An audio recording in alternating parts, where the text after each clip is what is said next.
अगली सूक्ति कह रही है, रे रे चातक सावधान मनसा मित्रा चलम श्वेताम अम्भोदा वैवो बसंती गगने सर्वे अपि नैतादृशा केचिद् वृष्टि विराधयन्ति वसुधाम गर्जन्ति केचिद् विदा यम यम पश्यति तस् तस् पुरतो मां ब्रूहि दीनम वचा।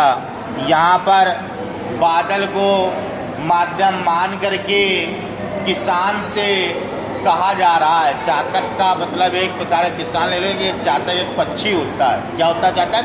एक पक्षी होता है, उसके बारे में बताया जा रहा है। इसको पपैया भी कह सकते हैं आप। तो कह रहा है, हे चातक सावधान मनसा, सावधान हो करके, अपने मन को सावधान हो करके, मित्र सुणम श्वेता, मेरी कुछ बात सुनो, कुछ क्षण मेरी बात सुनो। कह रहा है, हे चातक स्थिर होकर के, शांत होकर के, सावधान होकर के मेरी एक बात सुनो। क्या सुनने के लिए कह रहा? अबदो वैवा वसंती, बहुत से लोग रहते हैं। अबदो माने बहुत से, अबदो वैवा वसंती, वसंत माने रहना, बहुधा माने बहुत से। अबदो का शब्द आगे मिलेगा, क्या लगाते हैं? गगने सर्वे अपनी नेतास्ता, गगने आसमान में, आप समझ लो क्या कि आसमान में बादल बहुत से रहते हैं, यानी चलते रहते हैं। रहने का मतलब चलना, उनका आना।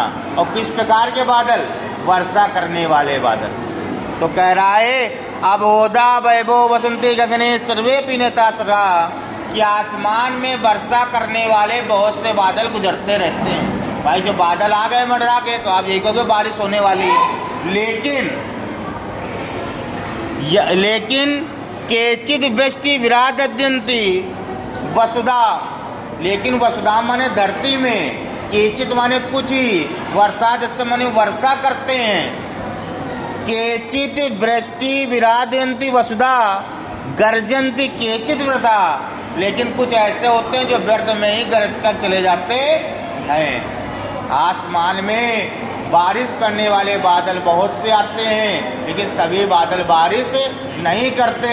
कुछ बारिश करते हैं जो धरती पर बारिश होती है, और कुछ क्या करते हैं? गरज के ही चले जाते हैं। यम यम पश्यति, जिसको तुम देखते हो, तस तस पुरतो, उसको निगाह बांधने लगते हो।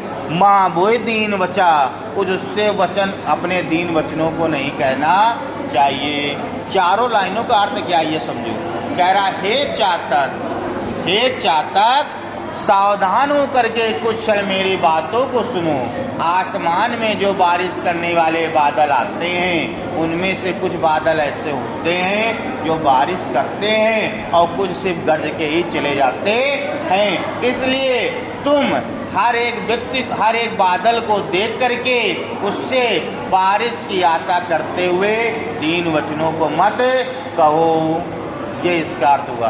भावार्थ क्या हुआ? ये कह किस पर रहा है? कह रहा है मनुष्य पर। कह रहा है, हे मनुष्य, हे मनुष्य, कैसा मनुष्य? निर्धन मनुष्य। हे निर्धन मनुष्य, तुम जिस भी अमीर व्यक्ति को देखते हो, उससे अपने हित को प्राप्त करने के लिए आशे जोड़ लेते हो और सबसे मांगने लगते हो। तुमको सबसे मांगना नहीं चाहिए, क्योंकि कुछ धनिक व्यक्ति ऐसे होते हैं कि दानी होते हैं और कुछ दानी नहीं होते। तो आपको देख करके व्यक्ति से याचना करनी चाहिए, ऐसा इसमें बताया जा रहा है।